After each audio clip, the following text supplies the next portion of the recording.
Hello बच्चों, आज हम अपना 12th क्लास का पहला चैप्टर स्टार्ट करेंगे, दैट इज़ सॉल्यूशन। अच्छा, इसके पहले मैं आपको कुछ बातें बता देता हूँ। ये इस बैच में मैं आपको जो पढ़ाऊँगा वो इम्पोर्टेंटली बोर्ड के लिए पढ़ाऊँगा। जो हमारा मेन टॉपिक्स जो मैं पढ़ाने वाला हूँ, जितनी भी चीज़ें पढ़ाऊँगा वो सभी के सभी बोर्ड्स के लिए पढ़ाऊँगा। जो हमारा बोर्ड एग्ज़ाम होगा 12th क्लास का, उसके लिए पढ़ाऊँगा। तो आप साथ में जब मैं चैप्टर पढ़ाऊँगा तो सबसे इम्पोर्टेंट काम आपका ये है कि आपको जितने भी क्वेश्चंस मैं कराऊँगा या जो भी मैं नोट्स बनवाऊँगा वो आपको सारे के सारे नोट्स बनाने हैं, सारे के सारे क्वेश्चंस आपको सॉल्व करने हैं। समझ में आया? और इसके बाद जो होमवर्क दिया करूँगा वो भी आपको करना है। तो बस आप अगर इतना ही कर लोगे ना तो आपका बोर्ड में बहुत अच्छे मार्क्स आ जाएंगे। तो हम स्टार्ट करते हैं फिर। चलो, अपना पहला चैप्टर केमिस्ट्री का सॉल्यूशन। ठीक है, तो सबसे पहले वर्ड आता हमारा एक सॉल्यूशन। तो यहीं से स्टार्ट करते हैं। आज हमारा पहला लेक्चर होगा, लेक्चर नंबर 1। सॉल्यूशन से क्या समझते हैं, सॉल्यूशन क्या होता है। सबसे पहला क्वेश्चन तो ये कि अगर बेटा मैं बात करूं, जैसे अगर मैं एग्जांपल के फॉर्म में बोलूं, मैंने पानी लिया, एक गिलास वाटर, उसमें मैंने 2 चम्मच शुगर मिला दी। ठीक है, शुगर मिलाएंगे तो क्या होगा, शुगर उसमें डिजॉल्व हो जाएगी। अब क्या आपको वाटर और शुगर अलग अलग दिखाई देंगे? नहीं दिखाई देंगे। या फिर मान लो वाटर में मैं सैंड मिला दूं, तो सैंड मिलाऊंगा तो क्या होगा, हमें सैंड अलग दिखाई देगी, सैंड अलग दिखाई देगा, वाटर अलग दिखाई देगा। तो अगर हम किसी भी 2 या 2 से ज़्यादा चीज़ों को मिक्स करते हैं तो उसको हम क्या बोलते हैं, मिक्सचर। हम 2 या 2 से ज़्यादा चीज़ों को अगर मिक्स करते हैं तो उसको हम क्या बोलते हैं, मिक्सचर। अब अगर हम चीज़ों को मिक्स कर रहे हैं और वो दोनों चीज़ें अलग अलग दिखाई दें, अलग अलग फेस उनके अलग अलग दिखाई दें, जिस फेस में थे वो उसी फेस में दिखाई दें, तो ऐसे मिक्सचर को हम क्या बोलते हैं, हेट्रोजीनियस मिक्सचर। समझ में आया? ऐसे मिक्सचर को क्या बोलते हैं, हेट्रोजीनियस मिक्सचर। जैसे मान लो वाटर और सैंड का मिक्सचर कैसा होगा, हेट्रोजीनियस। वाटर अलग होगा और सैंड अलग होगी। समझ में आया? अगर मान लो मैं कुछ पत्थर लूँ और उसको वाटर में डाल दूँ, कुछ स्टोन्स को अगर मैं वाटर में डाल दूँ तो स्टोन्स तो अलग पड़े रहेंगे, वाटर अलग दिखाई देगा। तो ऐसे मिक्सचर को हम क्या बोलेंगे, हेट्रोजीनियस मिक्सचर, जिसमें दोनों को मिलाने के बाद दोनों अलग अलग फेस में दिखाए। लेकिन अगर जैसे मैं वाटर में शुगर मिला दूँ तो क्या अब आपको शुगर अलग दिखाई देगी, वाटर अलग दिखाई देगा क्या? नहीं। अब दोनों क्या दिखाई देंगे, आपको एक ही चीज़ दिखाई देगी। समझ में आया? आपको दोनों मिक्स करने के बाद एक जो मिक्सचर दिखाई देगा उसमें दोनों अलग अलग नहीं दिख रहे होंगे। जैसे वाटर में मैं क्या मिला दूँ, सॉल्ट मिला दूँ, तो भी आपको अलग अलग नहीं दिखाई देगा। तो ऐसे मिक्सचर को हम क्या बोलते हैं, होमोजीनियस मिक्सचर। मतलब आफ्टर मिक्सिंग जो एक उनका जो फेस है वो क्या आ जाए, एक ही फेस में आ जाए, मतलब आपको एक ही चीज़ दिखाई दे, दोनों अलग अलग कंपोनेंट्स नहीं दिखाई दे। तो ऐसे मिक्सचर को क्या बोलते हैं, होमोजीनियस मिक्सचर। क्लियर है? तो हेट्रोजीनियस मिक्सचर और होमोजीनियस मिक्सचर में डिफरेंस समझ में आ गया। चलो, अब हम आगे बात करते हैं सॉल्यूशन की। तो मैंने बोला वाटर में मैंने क्या मिला दी, शुगर। वाटर में मैंने क्या मिला दी, शुगर। जब वाटर में शुगर मिला दी तो ये मिक्सचर कैसा होगा, होमोजीनियस। तो ऐसे ही होमोजीनियस मिक्सचर को हम क्या बोलते हैं, सॉल्यूशन। क्या बोलते हैं, सॉल्यूशन। क्लियर हुआ? लेकिन अब ध्यान दो, जब हम सॉल्यूशन बनाते हैं तो शुगर का जो टेस्ट था वो अलग था और वाटर का टेस्ट अलग था। ठीक है, जब हमने दोनों को मिलाया, दोनों को मिलाने का जो शरबत बना, क्या शरबत का टेस्ट शुगर के जैसा होगा? नहीं। क्या शरबत का टेस्ट वाटर के जैसा होगा? नहीं। दोनों का क्या होगा, दोनों के मिक्स करने के बाद जो आएगा वो आएगा। समझ में आया? तो ऐसे मैंने क्या बोला, जब हमने सॉल्यूशन बनाया तो जो हमारे कंपोनेंट्स हमने मिक्स किए वो अपनी प्रॉपर्टी को क्या कर चुके हैं, लूज कर चुके हैं, और एक नई प्रॉपर्टी जनरेट हुई। समझ में आया? जैसे दोनों का अलग अलग टेस्ट था तो दोनों ने को मिक्स करने के बाद एक नया टेस्ट आएगा। जैसे मैं शिकंजी की बात करूँ, शिकंजी में क्या मिलाते हैं हम लोग, वाटर होता है, शुगर होते हैं, सॉल्ट भी होता है, नींबू का जूस होता है। ये सब हम जब मिक्स करते हैं तो एक नया सॉल्यूशन बनता है, एक नया मिक्सचर बनता है जिसको हम शिकंजी वगैरह बोलते हैं। तो शिकंजी में देखो आप, क्या उसमें नमक का टेस्ट है? नहीं है। उसमें क्या एक कॉमन टेस्ट आता है सबका। और ऐसे को हम क्या बोलते हैं कि हमने जो बोला, जितने भी हमने कंपोनेंट मिक्स किए हैं उन्होंने सबने क्या की, अपनी आइडेंटिटी क्या कर दी, लूज कर दी। अब अगर मैं बोलूँ शिकंजी में से आप, शिकंजी में से नींबू का जूस अलग करो, वाटर अलग करो, शुगर अलग करो, सॉल्ट अलग करो, क्या करना आसान है? नहीं है। समझ में? तो इन कंपोनेंट्स को आप वापस प्योर फॉर्म में सेपरेट करना पॉसिबल नहीं होता बाई सिंपल मेथड्स। तो अगर मैं बोलूँ सॉल्यूशन की डेफिनेशन, तो पहले आप डेफिनेशन नोट करो, लिखो, हेडिंग डालो सॉल्यूशन, उसमें डेफिनेशन नोट करो। सॉल्यूशन लिखो, it is a homogeneous mixture of two or more components in which individual component will lose their identity,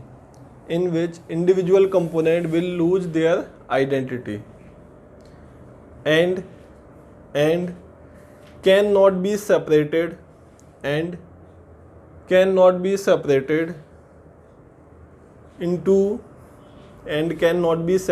into pure form by simple methods.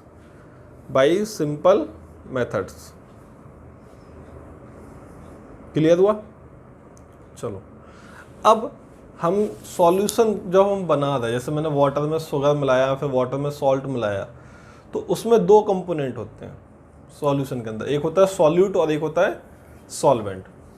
Solute क्या होता है और सॉल्वेंट क्या होता है, तो समझना, जिसको हमने कम अमाउंट में मिलाया उसको हम क्या बोलते हैं, सॉल्यूट, और जिसको हमने ज़्यादा अमाउंट में मिलाया उसको क्या बोलते हैं, सॉल्वेंट। जैसे वाटर में मैंने 2 चम्मच शुगर मिलाई है, ठीक है, 1 गिलास वाटर में मैंने क्या किया, 2 चम्मच शुगर मिलाई है, तो शुगर यहाँ पे किसका काम कर रही है, सॉल्यूट का, और सॉल्वेंट का कौन है यहाँ पे, सॉल्वेंट क्या है, वाटर। समझ में आया? जैसे शिकंजी की बात करूँ तो शिकंजी में अगर मैं बात करूँ, वाटर हमारा क्या हो गया, सॉल्वेंट, नींबू का जूस, सॉल्ट या फिर शुगर जो हमने मिक्स किया है वो सब क्या है, हमारे सॉल्यूट है। सॉल्वेंट हमेशा याद रखना एक ही होगा, सॉल्यूट कितने भी हो सकते हैं। क्लियर है? चलो फिर हम बात धीरे धीरे बताएंगे। तो सबसे पहले मैं बोल सकता हूँ, एग्जाम्पल लिख सकते हो आप, एग्जाम्पल लिख लो सॉल्यूशन का। सॉल्यूशन के एग्जाम्पल के फॉर्म में मैं बोल सकता हूँ,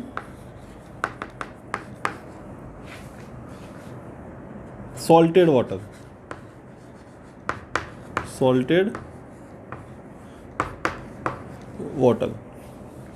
सॉल्यूशन का एग्जाम्पल लिख सकते हो आप, सॉल्टेड वाटर, मतलब वाटर में आपने क्या मिला रखा है, सॉल्ट मिला रखा है, ठीक है। या एल्कोहल इन वाटर, दारू को आप वाटर में मिला लो, वो भी क्या है, हमारा सॉल्यूशन है। चलो क्लियर हुआ? चलो अब आप हेडिंग डालो, लिखो सॉल्यूट या फिर सॉल्वेंट, जो भी लिखना हो, सॉल्यूट लिख लो। सॉल्यूट क्या होता है, देखो, the component which is present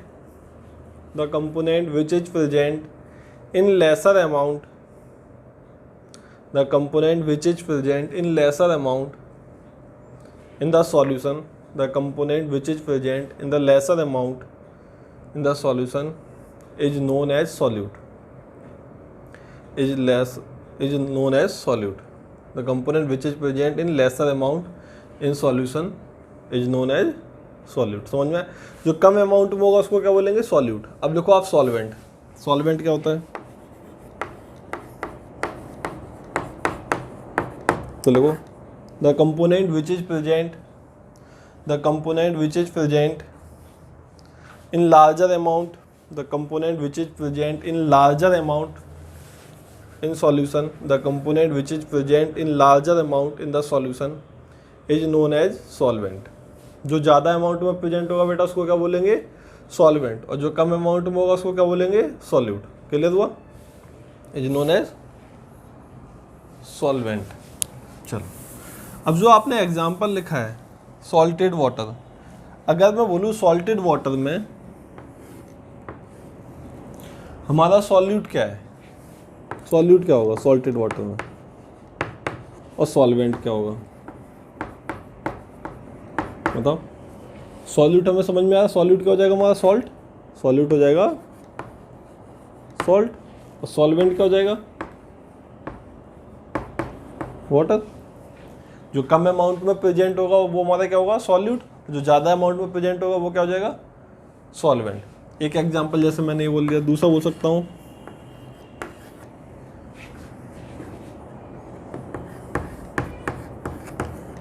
alcohol in water. अगर मैं पानी में एल्कोहल मिला दूँ तो वो भी हमारा क्या होगा, पानी में अगर मैं एल्कोहल मिलाऊंगा तो क्या बनेगा, एक मिक्सचर बनेगा। और वो मिक्सचर कैसा होगा, होमोजीनियस, उसको हम क्या बोलेंगे, सॉल्यूशन। इसमें भी हमारे दो कंपोनेंट हो जाएंगे, एक हो जाएगा सॉल्यूट और एक क्या हो जाएगा, सॉल्वेंट। सॉल्यूट क्या हो जाएगा यहाँ पे, सॉल्यूट होगा आपका एल्कोहल जो कम अमाउंट में होगा, और दूसरा क्या हो जाएगा, सॉल्वेंट क्या हो जाएगा, वाटर। समझ में आया? चलो नोट करो।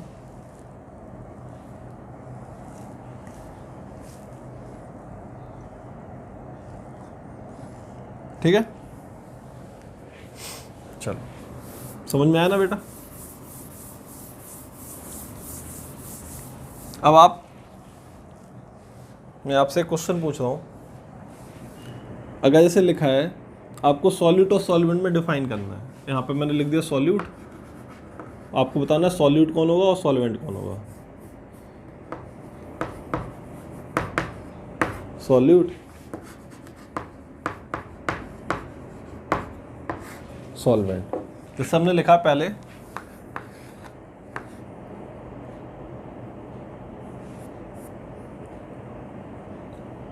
%40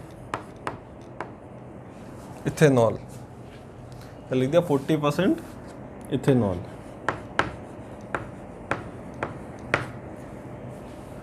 %40 इथेनॉल का मतलब क्या है, वाटर में 40% किसका हिस्सा है, इथेनॉल का, बाकी 60% हिस्सा किसका होगा, वाटर का।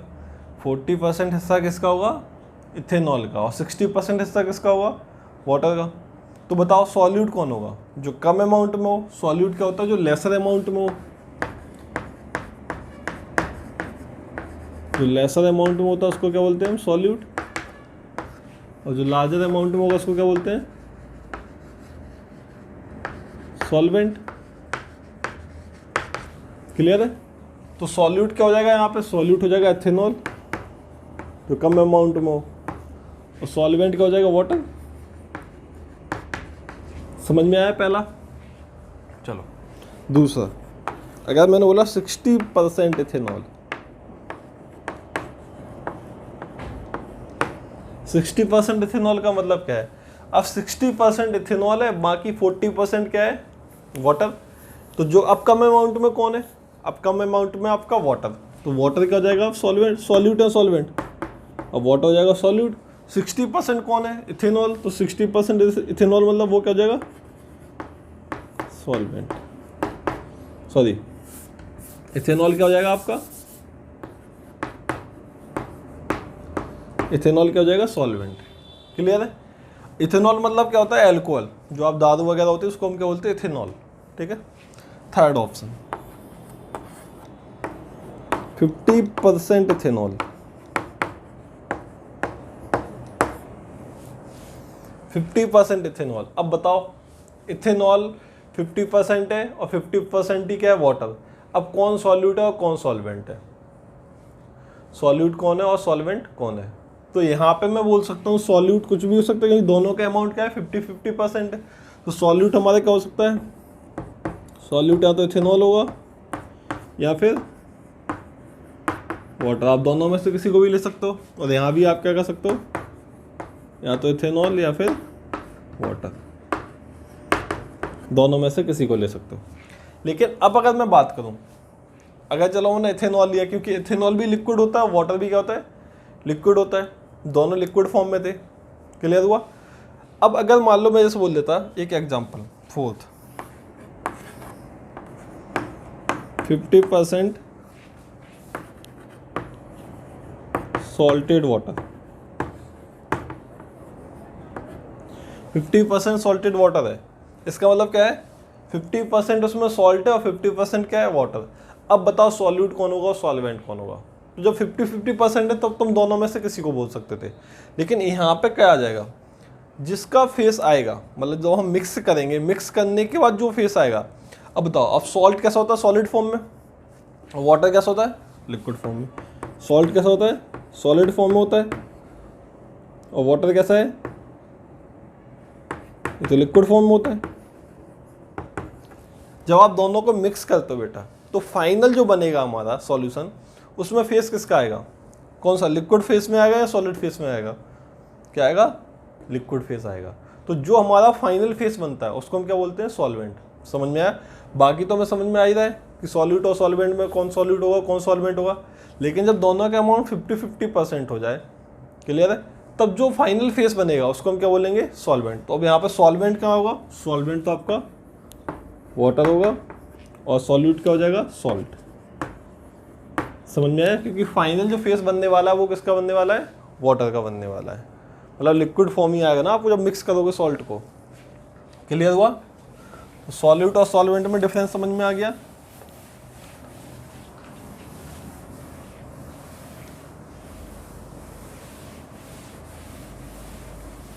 चलो अगली जो हमारी हेडिंग होगी वो होगी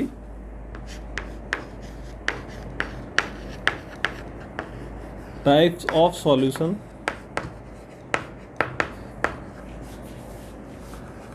on the basis of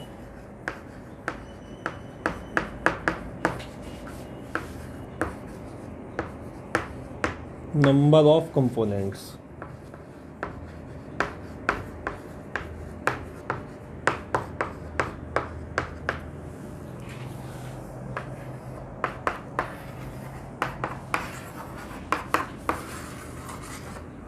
types of solution on the basis of number of components, उसके अंदर कितने कंपोनेंट्स हैं उसके बेसिस पर कितने टाइप के सॉल्यूशन होते हैं। तो जैसे मैं बोलूँ सॉल्यूशन कम से कम दो को तो मिक्स करोगे आप, एक सॉल्यूट और एक सॉल्वेंट, कम से कम दो, एक सॉल्यूट और एक क्या हो, सॉल्वेंट हो। तो इसके बेसिस पे जैसे मैं पहला बात करूँ हमारा सॉल्यूशन को हम बोलेंगे दो कंपोनेंट, मतलब binary solution. Binary solution, binary solution क्या होगा, जिसके अंदर क्या होंगे, दो कंपोनेंट्स होंगे। कितने होंगे, टू कंपोनेंट्स। इसमें क्या होगा, सॉल्यूट कितने होंगे, सॉल्यूट भी एक होगा और सॉल्वेंट भी कितने होंगे, सॉल्वेंट भी एक होगा। तो ऐसे सॉल्यूशन को हम क्या बोलते हैं, बाइनरी सॉल्यूशन, जिसके अंदर कितने कंपोनेंट होते हैं, दो कंपोनेंट, एक क्या होगा सॉल्यूट और एक क्या होगा सॉल्वेंट। जैसे अभी मैंने बोला salted water, sugar in water, glucose in water. समझ में आया? चलो दूसरा मैं बोल सकता हूँ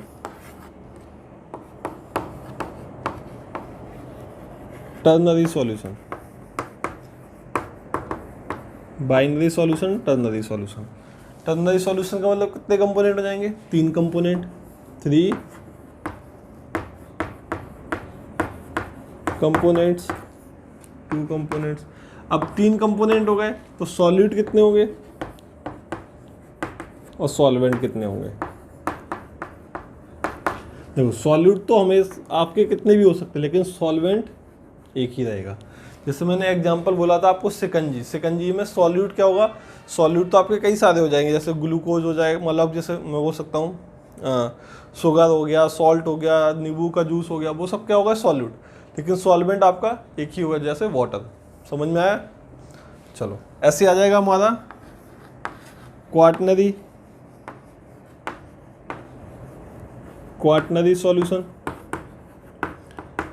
क्वाटनरी सॉल्यूशन में कितने कंपोनेंट होंगे, चार कंपोनेंट हो जाएंगे, क्या हो जाएंगे, फोर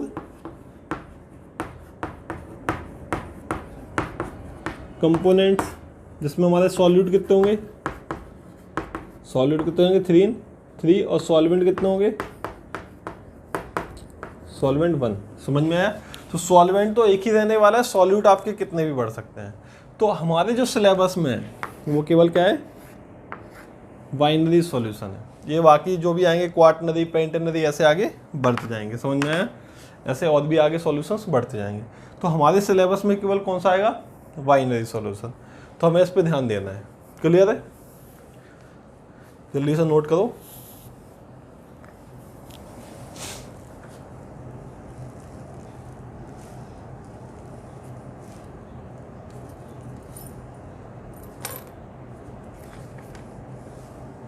हो गया? चलो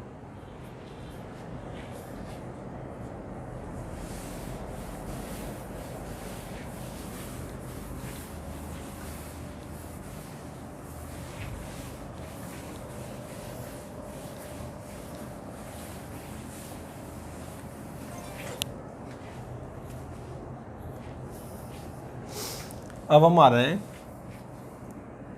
इस चैप्टर को पढ़ने से पहले, जो क्लास 11th में हम लोग पढ़ते हैं ना, पहला chapter some basic concept of chemistry, वहाँ पे हमने कुछ कंसंट्रेशन टर्म्स पढ़े थे। तो वो इसमें हमें पढ़ने से पहले हमें कुछ कंसंट्रेशन टर्म्स पढ़ने होते हैं, वो पढ़ने होते हैं क्योंकि इसकी हमें बीच में ज़रूरत पड़ती है। तो इसलिए पहले मैं वापस स्टार्ट कर रहा हूँ कंसंट्रेशन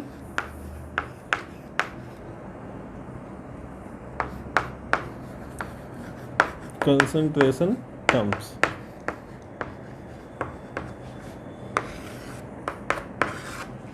कंसंट्रेशन टर्म्स कितने होते हैं?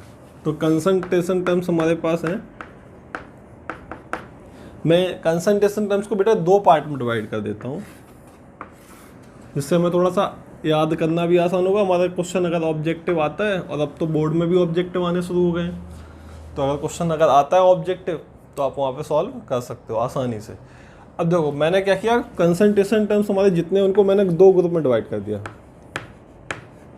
ग्रुप ए और ग्रुप बी।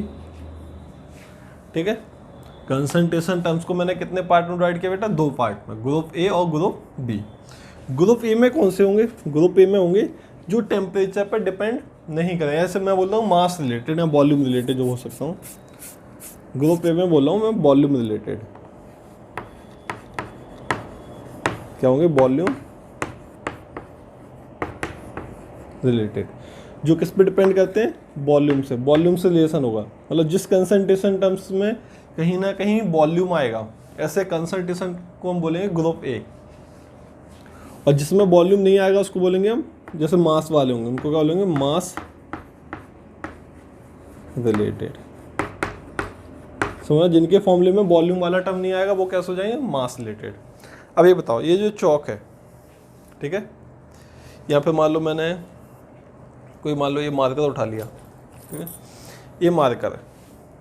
अगर मैं इसका अभी वेट चेक करूँ, मास चेक करूँ, मास मान लो इसका है 20 ग्राम, समझना आप, इसका मैंने मास चेक किया 20 ग्राम। अब मैं इसको थोड़ा सा बाहर जाके धूप में रख दूँ, इसको बाहर जाके धूप में रख दूँ और आधे घंटे तक रखा रहने दो, तो उसका टेम्परेचर बढ़ जाएगा। अभी मान लो रूम के अंदर टेम्परेचर मान लो 25 डिग्री सेल्सियस था, इसको बाहर धूप में रख दूँ 1 घंटे के लिए, तो उसका टेम्परेचर मान लो 35 डिग्री सेल्सियस हो गया। ठीक है, अब इसका मास चेक करूँगा तो क्या मास 20 ग्राम से क्या 30 ग्राम हो जाएगा क्या, या 20 ग्राम से क्या 15 ग्राम हो जाएगा? मास तो अभी भी क्या रहेगा? सेम ही रहेगा, मास में तो कोई फ़र्क नहीं पड़ेगा। क्या तो मैं बोल सकता हूँ क्या मास जो हमारा है वो क्या टेम्परेचर पर डिपेंड करता है? नहीं। तो मास रिलेटेड जितने भी हमारे कंसंट्रेशन टर्म्स होंगे वो क्या होंगे? टेम्परेचर, क्या होंगे? टेम्परेचर इंडिपेंडेंट, टेम्परेचर इंडिपेंडेंट, क्योंकि मास हमारा टेम्परेचर पे डिपेंड नहीं करता है। लेकिन अगर मैं बात करूँ वॉल्यूम की, अगर मैंने टेम्परेचर इसका मान लो 150 डिग्री सेल्सियस कर दिया, अभी वॉल्यूम ये था, अगर मैं इसको टेम्परेचर को इसको बढ़ा के 150 डिग्री सेल्सियस कर दूंगा तो ये पिघल जाएगा, मेल्ट हो जाएगा, प्लास्टिक का ही तो है, मेल्ट हो जाएगा। मेल्ट होकर इसका वॉल्यूम या तो बढ़ेगा या फिर घटेगा, समझ में आया? या तो वॉल्यूम बढ़ जाएगा या फिर वॉल्यूम घट जाएगा। क्लियर है? तो मैं बोल सकता हूँ वॉल्यूम तो हमारा टेम्परेचर पे डिपेंड कर रहा है। अभी टेम्परेचर कुछ है तो वॉल्यूम कुछ है, टेम्परेचर बढ़ेगा तो वॉल्यूम भी बढ़ेगा या फिर घटेगा, वो हमें देखना पड़ेगा। तो मैं बोल सकता हूँ कि जो वॉल्यूम रिलेटेड कंसंट्रेशन टर्म्स होंगे बेटा वो क्या होंगे? टेम्परेचर पे डिपेंड करेंगे। तो इनकी क्या हो सकता हूँ मैं? टेम्परेचर डिपेंडेंट होंगे कंसंट्रेशन टर्म्स, ग्रुप ए वाले, और ग्रुप बी वाले हुए मास रिलेटेड जो टेम्परेचर पर डिपेंड नहीं करेंगे। अब कौन कौन से कंसंट्रेशन टर्म्स हैं इसमें? तो इसमें हमारे यहाँ पहला है परसेंट वी बाई वी, इसको परसेंट बाई वॉल्यूम भी बोलते हैं। वी मतलब वॉल्यूम, वी मतलब वॉल्यूम, परसेंट बाई वॉल्यूम। दूसरा है percent weight by volume, weight by volume. तीसरा है मोलैरिटी, हम एक एक करके पढ़ेंगे बेटा। और फोर्थ है हमारा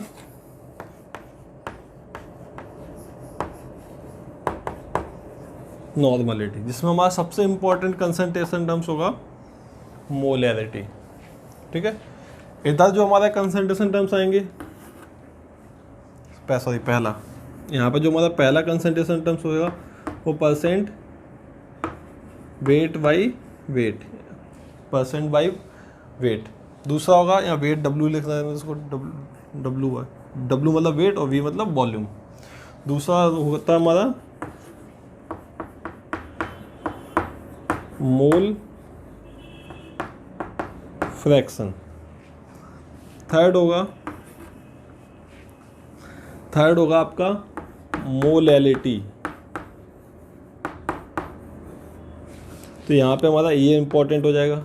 और फोर्थ होगा आपका, फोर्थ कंसंट्रेशन टर्म्स होगा आपका ppm, पार्ट्स पर मिलियन। क्या होगा इसका फुल फॉर्म? पार्ट्स पर मिलियन, ppm। तो हम एक एक करके देखेंगे। हमारे दो इंपॉर्टेंट कंसंट्रेशन टर्म्स हो गए, एक मोलैरिटी और दूसरा हो गया मोलैलिटी।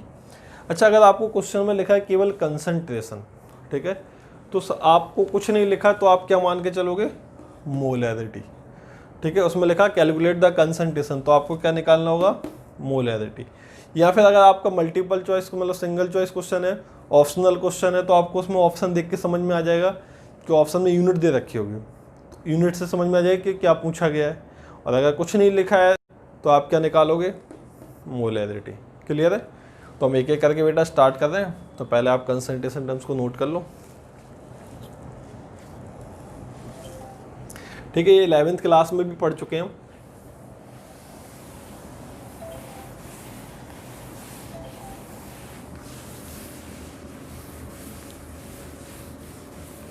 चलो, तो सबसे पहले मैं एक जनरल फॉर्मूला लिख रहा हूँ कंसंट्रेशन का, जनरल फॉर्मूला। तो मैं यहाँ पे लिख रहा हूँ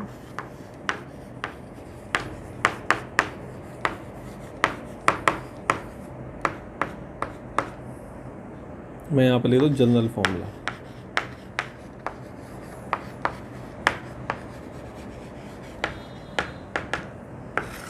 जनरल फॉर्मूले से क्या मतलब है?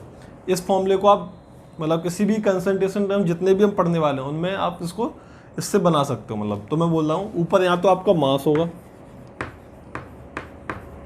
या फिर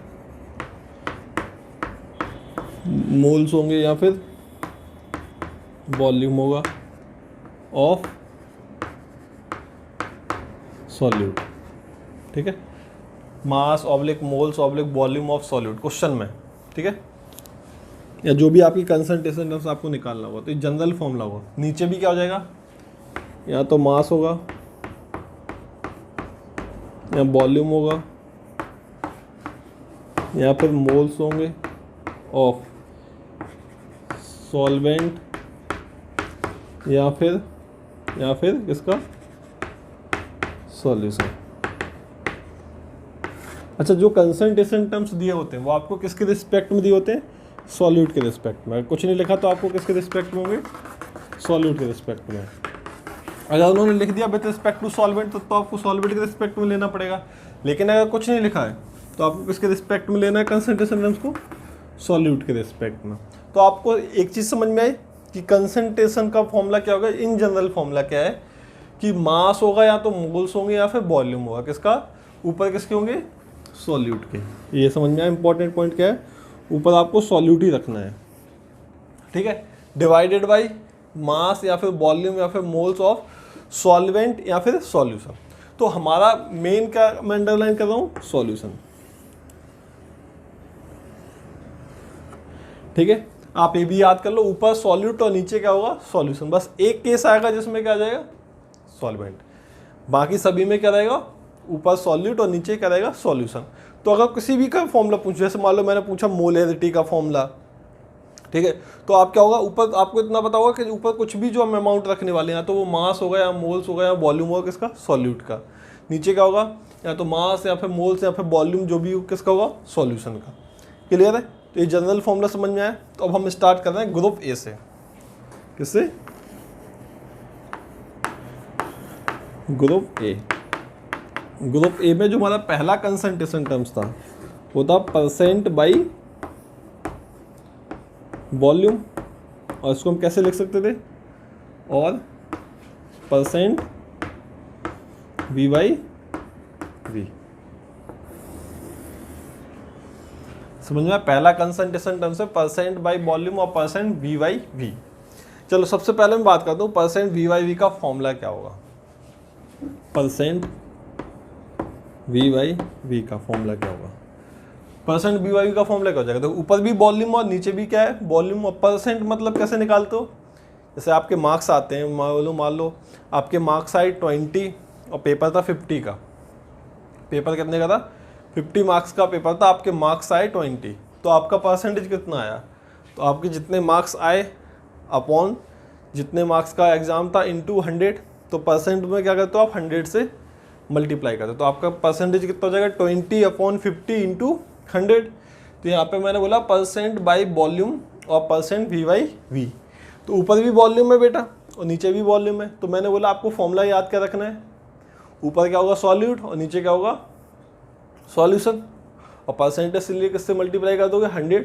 तो मैं बोल सकता हूँ ऊपर क्या हो जाएगा वॉल्यूम ऑफ सॉल्यूट और नीचे क्या हो जाएगा वॉल्यूम ऑफ सॉल्यूशन इंटू 100। तो मैं बोल सकता हूँ यहाँ पे क्या हो जाएगा वॉल्यूम ऑफ सॉल्यूट, नीचे क्या हो जाएगा वॉल्यूम ऑफ सॉल्यूशन इंटू 100। ये आपका हो जाएगा फॉर्मूला परसेंट V/V।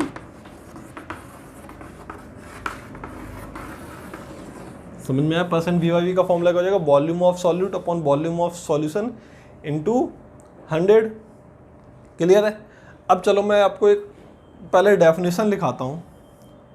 डेफिनेशन का मतलब मैं एक एग्जांपल के फॉर्म में भी आप इसको फॉर्मूले को नोट करना, डेफिनेशन नोट करना, फिर उसका फिर एग्जांपल करना। लेकिन मैं पहले आपको एग्जांपल लिखा दे रहा हूँ, आपको एग्जांपल अभी नोट नहीं करना है। पहले आप सबसे पहले आप ये फॉर्मूला नोट करो।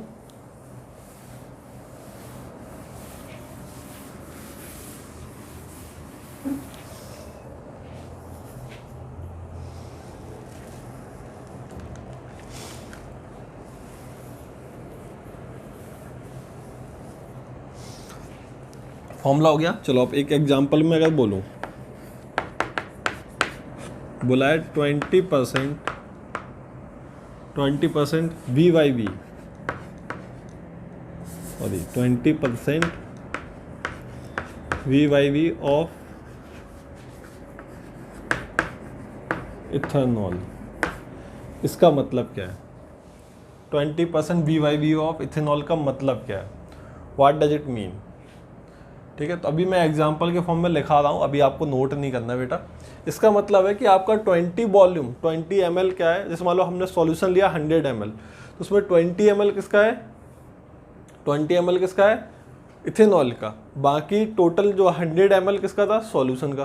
तो 100 ml सॉल्यूशन में 20 ml किसका हो गया, इथेनॉल का। वो जैसे हमने परसेंटेज मार्क्स का कैसे बोला था, obtained marks upon total marks into 100। तो टोटल वॉल्यूम किसका हो जाएगा, सॉल्यूशन का। टोटल वॉल्यूम क्या हो जाएगा, सॉल्यूशन का।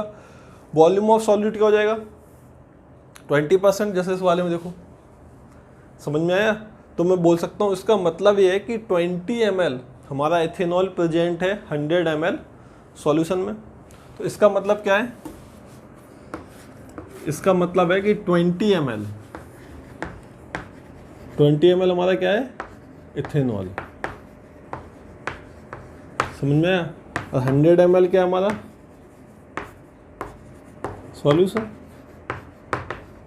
समझ में आया? हमें बोला 20% V/V ऑफ इथेनॉल, इसका मतलब क्या है 20 ml तो आपका इथेनॉल है, 100 ml क्या है, सॉल्यूशन है। समझ में आया? तो मैं डेफिनेशन क्या बोल सकता हूँ कि volume of solute present in 100 ml solution. Definition क्या हो जाएगी, परसेंट का मतलब ही 100 होता है। तो पहले आप डेफिनेशन नोट करो बेटा इसकी।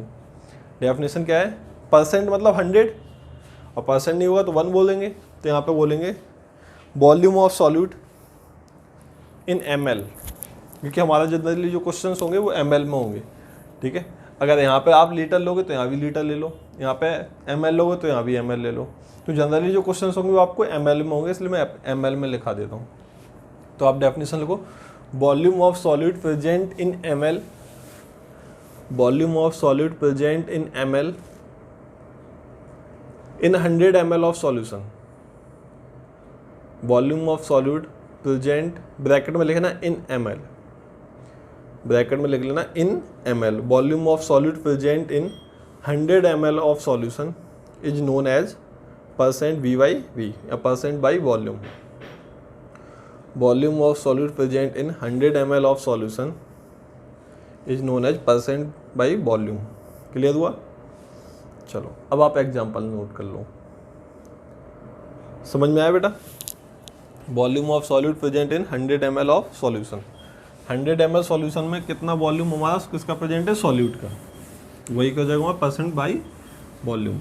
अच्छा, डेफिनेशन इंपॉर्टेंट है क्योंकि कई सारे क्वेश्चंस हमारे बेटा डेफिनेशन से ही होते हैं। ठीक है, कई सारे क्वेश्चंस आपके किससे होंगे? डेफिनेशन से होंगे। तो चलो ये समझ में आ गया। 20% बाई वॉल्यूम ऑफ इथेनॉल, मतलब 20 ml क्या हमारा इथेनॉल है, 100 ml क्या है? सॉल्यूशन है। तो बताओ, मैं बोल सकता हूँ volume of solution is equal to volume of solute plus volume of solvent. ये बात सही है कि गलत है? Volume of solvent solution is equal to volume of solute plus volume of solvent. जैसे मान लो मैंने 10 ml क्या लिया मैंने? एल्कोहल, 10 ml एल्कोहल लिया और 20 ml मैंने लिया पानी, दोनों को मिलाया तो बताओ जो सॉल्यूशन बनेगा वो कितने ml हो जाएगा? 10 + 20, 10 ml किसका हो जाएगा? एल्कोहल का। 20 ml किसका हो जाएगा? वाटर का। तो कितना हो जाएगा? 30 ml। तो मैं बोल सकता हूँ सॉल्यूशन जो बनेगा उसका वॉल्यूम क्या होगा? Volume of solute plus volume of solvent. Clear है? लेकिन अगर मान लो मैंने बोला कि 2 ग्राम मैंने नमक मिलाया है 500 ml वाटर में, तो नमक का वॉल्यूम क्या होगा? नमक तो पता है किस में हो जाएगा? डिजॉल्व हो जाएगा वाटर के बीच में। नमक को आप पिलाओगे तो क्या वाटर का लेवल बढ़ता है? नहीं बढ़ता। वो आपने पढ़ा होगा ना, शुगर को जब आप 1 चम्मच शुगर को आप वाटर में डिजॉल्व करते हो तो वाटर का लेवल बिल्कुल भी नहीं बढ़ता, जितना था उतना ही रहेगा। मतलब शुगर कहाँ चली जाती है? जो वाटर के पार्टिकल्स के बीच में गैप होता है, जो वाटर के पार्टिकल्स के बीच में गैप होता है तो शुगर वहाँ पे डिजॉल्व हो जाती है। तो मैं बोल सकता हूँ कि volume of solution is equal to volume of solute plus volume of solvent. लेकिन अगर एक लिक्विड है और एक सॉलिड है तो सॉलिड का वॉल्यूम क्या कहते हैं? नेग्लेक्ट कर देते हैं। समझ में आया? वो बाद में देख लेंगे, पहले यहाँ तक बताओ। यहाँ तक कोई डाउट है? ठीक है, चलो फिर हम क्वेश्चन करते हैं। तो आप क्वेश्चन नोट करो। पहला क्वेश्चन है हाउ मच, या ऐसे लिख लो, how many ml of ethanol, how many ml of ethanol. Question आप नोट कर लो बेटा, मैं बोल दे रहा हूँ। How many ml of ethanol, how many ml of ethanol should be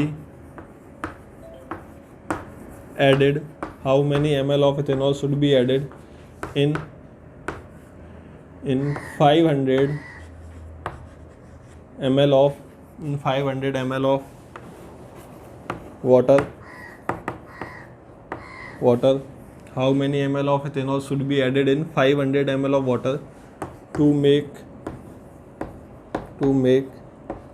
it 20% V/V of ethanol, to make it 20% V/V of ethanol। आपसे बोला गया कि हमें 20% V/V दिया है, वॉल्यूम बाई वॉल्यूम या percent by volume of ethanol. कितना ml हम इथेनॉल मिलाएं कि हमारा जो किसमें 500 ml हमने वाटर लिया, उसमें कितने ml में इथेनॉल मिला दूं कि जो सॉल्यूशन बने उसमें 20% बाई वॉल्यूम कौन हो जाए? इथेनॉल हो जाए। तो बस क्वेश्चन आसान से, हमें क्या करना है? बस फॉर्मूले में वैल्यू पुट करनी है। तो फॉर्मूला हमारा क्या था? परसेंट V/V का, परसेंट V/V का फॉर्मूला था volume of solute upon volume of solution into 100, यही था। तो परसेंट V/V कितना हमारा? 20%।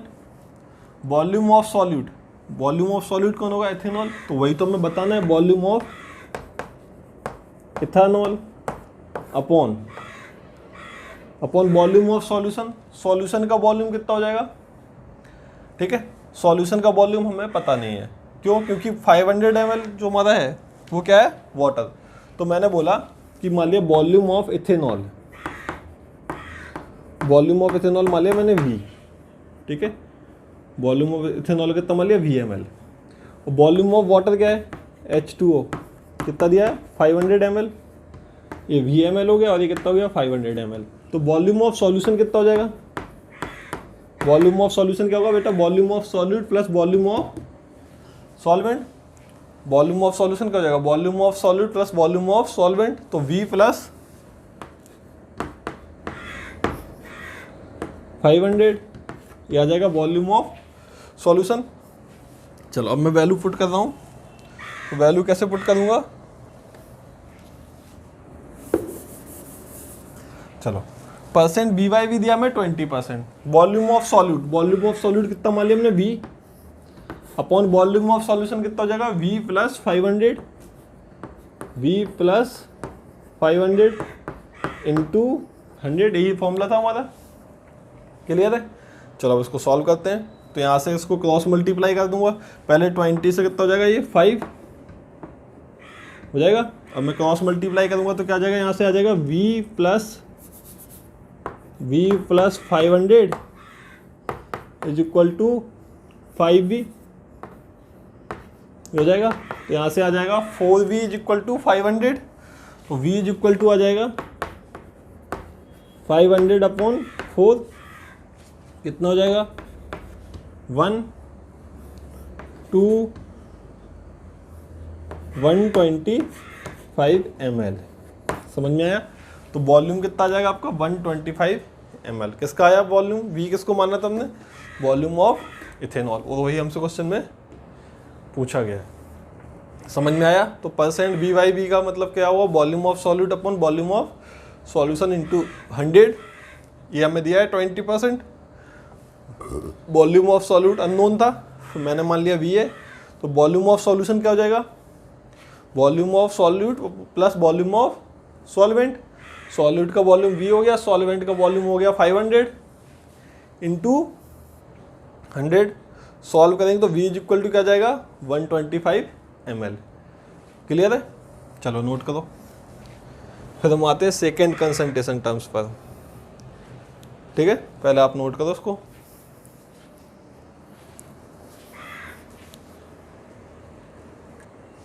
चलो बेटा, ठीक है। अब हमारा सेकेंड कंसंट्रेशन टर्म्स हमारा क्या था, परसेंट वेट बाई वॉल्यूम। हम सेकेंड पे आ रहे हैं। अब इसको आपको खुद से बताना है,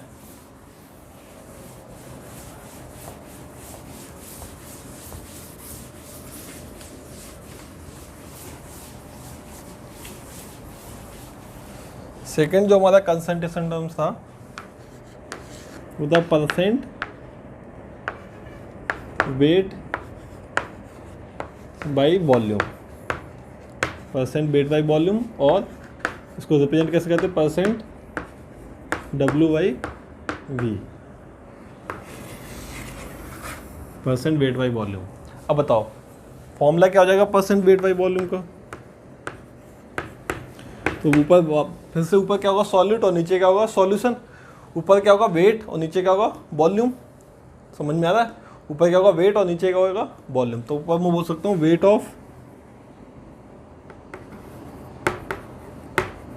of solute upon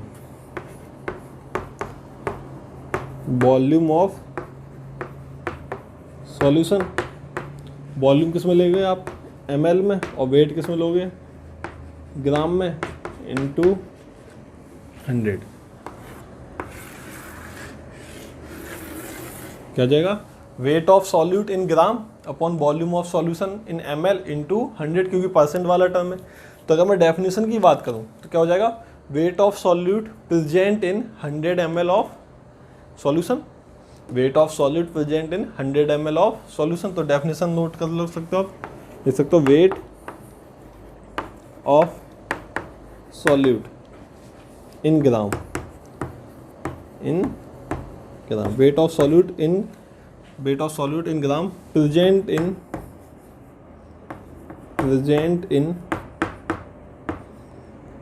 100 ml of solution. समझ में आया? 100 ml सॉल्यूशन में कितने ग्राम हमारा सॉल्यूट है, उसी को हम क्या बोलेंगे, परसेंट वेट बाई वॉल्यूम। समझ में आया? क्लियर है? चलो जल्दी से नोट करो। अच्छा यहाँ पे बताओ वेट ऑफ सॉल्यूशन क्या होगा? वेट ऑफ सॉल्यूशन क्या हो जाएगा? Weight of solute plus weight of solvent. समझ में आया? तो मैंने क्या किया, 20 ग्राम वाटर ले लिया और 10 ग्राम मैंने क्या ले लिया, सॉल्ट। 10 ग्राम सॉल्ट ले लिया, 20 ग्राम वाटर ले लिया। बताओ दोनों सॉल्यूशन बनेगा, उसका वेट कितना हो जाएगा? 10 + 20। समझ में आया? 10 + 20 कितना हो जाएगा? 30। 30 ग्राम हमारा किसका हो जाएगा? Weight of solution. क्लियर है? चलो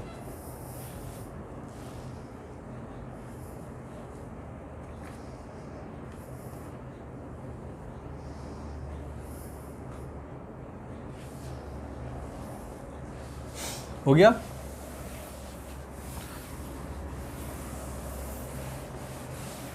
चलो क्वेश्चन करते हैं हम।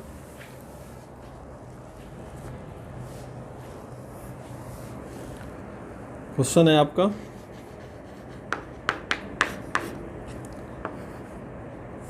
ये solution contains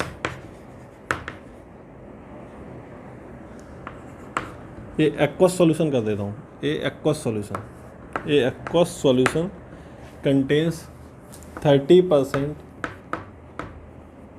WYV of urea.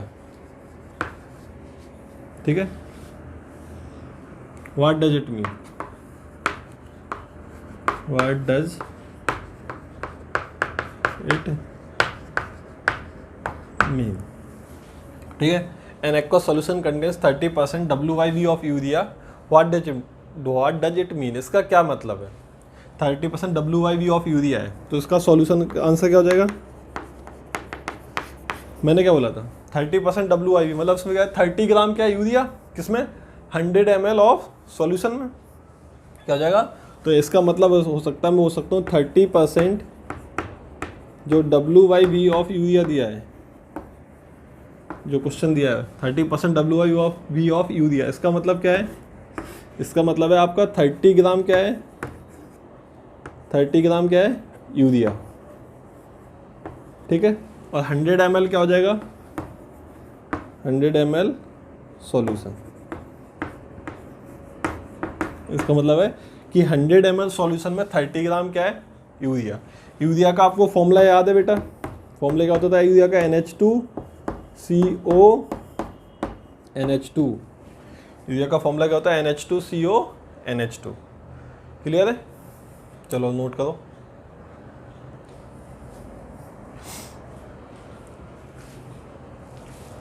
हो गया?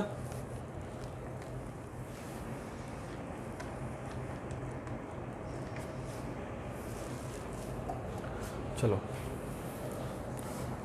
हो गया ना बेटा? चलो सेकंड क्वेश्चन मैं कर रहा हूँ। सेकंड क्वेश्चन लिखना आप।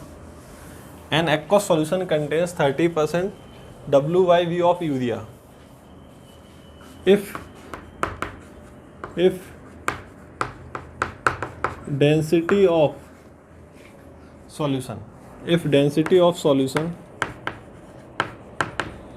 is 1.2 gram per ml, then calculate